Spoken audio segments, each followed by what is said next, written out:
Friends, நம்ம TSR பார்த்தீங்கன்னா mega sales. இப்போ நம்ம இங்கே பார்த்தீங்கன்னா உங்களுக்கு சாரீஸும் இருக்குதுங்க.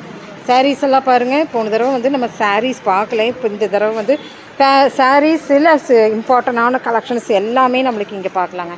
ஸோ இந்த தடவை கூடுதலான கலெக்ஷன்ஸ் தான் நம்ம டிஎஸ்ஆரில் பார்த்துட்ருக்குறோம். ஸோ இதெல்லாம் பார்த்தீங்கன்னா உங்களுக்கு சாரீஸாக தான் இருக்குது. ஸோ பார்த்தீங்கன்னா எது எடுத்தாலும் 200. இங்கே பாருங்கள், இதெல்லாம் 200 ருபீஸ்க்கு தான் உங்களுக்கு சாரீஸுங்க. ஸோ டிஎஸ்ஆர் வந்துட்டிங்கன்னா இந்த மாதிரி ப்ராடக்ட் 200க்கு எடுக்கலாங்க. டிசைனர் வேரும் நம்மளுக்கு இருக்குது 200க்கு. ஸோ இங்கே பாருங்கள், லினன் ஃபேப்ரிக்லேயும் கூட நம்மளுக்கு 200க்கு இருக்குது. ஸோ இப்படி நிறையா இருக்குது. இங்கே பாருங்கள், இதெல்லாம் வந்து உங்களுக்கு ரொம்ப சூப்பராக இருக்கும். ரொம்ப அழகான சாரீஸ் 2 டோன் 3 டோன் கலரில் 200 ருபீஸ்க்கு தான் சாரீஸ். 200 ருபீஸ்க்கு சாரீஸுங்க. எல்லா ப்ராடக்ட்டும் பாரு, இது வந்து நம்மளுக்கு கோரா முஸ்லீம் சாரீங்க. 200 ருபீஸ் தான் வித் ப்ளவுஸ் அட்டாச்சோட நல்லா லாங் பார்டரோட 200 ருபீஸ்க்கு தான். ஸோ இங்கே பாருங்களேன், காட்டன் மணிப்பூரி காட்டனும் நம்மளுக்கு 200 ருபீஸ் தான். ஸோ அழகழகாக இருக்குது. ஐயோ